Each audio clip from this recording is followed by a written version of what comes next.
O paano to, Sandro Marcos? Mananahimik ka na lang ba sa ibinulgar ng isang kilalang vlogger na kung saan pumunta mismo dyan sa Ilocos at marami di umanong substandard na flood control projects? Alam kaya ni Junior to?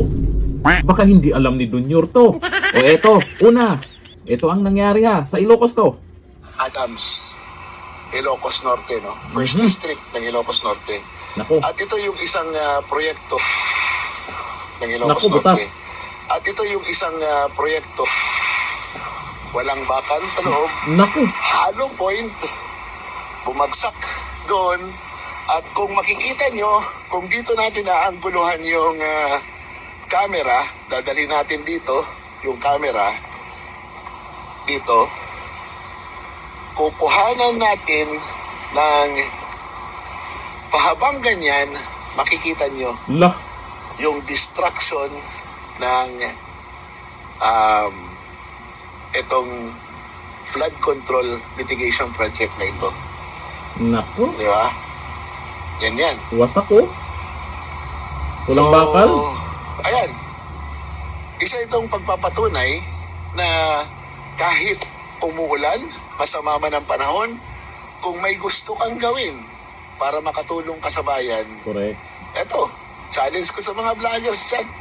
Maghanap din kayo ng mga proyekto na sasabihin nyo na substandard, ghost, at kung sabihin natin na kinurat o kinurakot ng mga empleyado ng gobyerno. Kasama na yung ating mga politiko na pinagdududahan natin. Ito, Mr. Marcos, President Marcos, First District ng Lawag kay Sandro Marcos. Naku. Oh. Sandro Marcos, ano na? Ito namang iba kasi puro Davao City. Yung iba, sinisilip yung Davao City. Yung Ilocos, nasaan na yung mga nag-iimbestiga? Nasaan na sila? Napuntahan ba nila ito? Nakikita ba nila ito? Hindi lang yan, iisa. May mga lumabas pa nakaraan ng mga video. Marami daw ah. O eto, isa pa. Sandro, isa pa. Ginagawa ng Wawaw Builder na nagkakahalaga na 96 million Wow. 499,992.55. GC Pinmiyong Construction Incorporated and Wawaw Builders.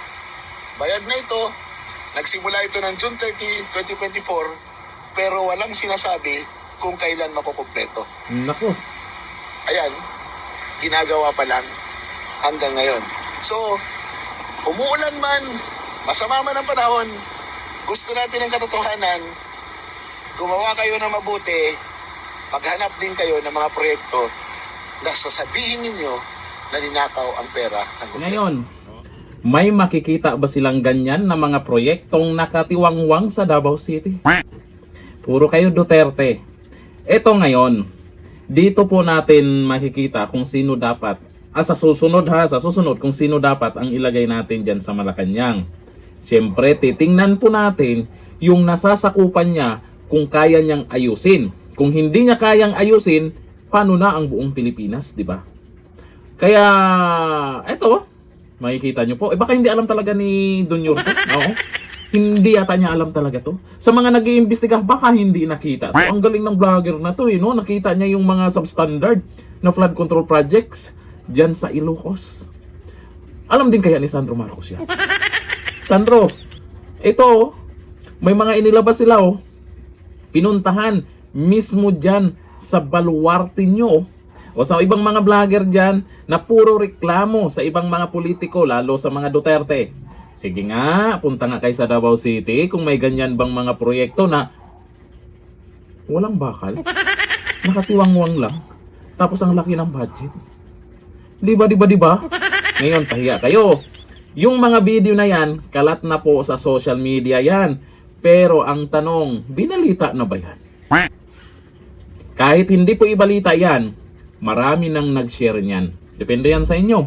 Kung okay pa rin sa inyo na ganyan yung nasa lugar nyo. Kaya mapapatanong na lang tayo. Kung ikaw o yung mga taga Ilocos na nakikita nila tong ganito yung mga proyekto nila, sa tingin nyo, suportado pa rin ba ang kababayan nila? Natutuwa ba sila sa ginagawa ng kababayan nilang nakaupo sa Kongreso at nakaupo sa Malacanang? Ito, magbasa tayo ng comment tungkol dyan. Sabi ni Lowy Adayap, sabi sa Alipores, di daw nila makita yung kung saan yan. Oo. Pag natatakpan talaga, hindi nakikita yan. Oo. Sabi ni MC Latrava, isa-isahin mo, kabayan, mga bulok na project sa Ilocos at labas mo sa social media para makita ng buong bansa. At syempre, share po natin yan. I-share po natin ng i-share. Kahit hindi ilabas sa media yan. Dito lang sa Facebook, YouTube, TikTok, mga vlogger na magsishare, mga supporters na galit sa kurap o galit sa mga buhaya, maipakalat ng video na yan, at least malaman ng taong bayan kung ano talaga yung meron dyan sa Ilocos daw. Oh. Sabi ni Leonard, pero hinog, boss, inagawan mo na ng trabaho si Vince Dizon. Hindi pa nga siya tapos mag-imbestiga sa Davao, baka di niya alam na sakop ng Pilipinas ang Ilocos Norte. Ayon yan kay Leonard Parohinog. Yan lang naman ay opinion niya. Baka naman ay hindi pa tapos si Vince Dizon. Oo. Baka tuloy-tuloy pa rin nag-imbestiga at naunahan lang siya sa lugar na yan. Abangan po natin kung may action silang ginawa. Sa bagay, itong pangalawang video na napanood natin, tuloy-tuloy naman yung paggawa. Kaso nga lang, sobrang tagal na siguro. Hataw na.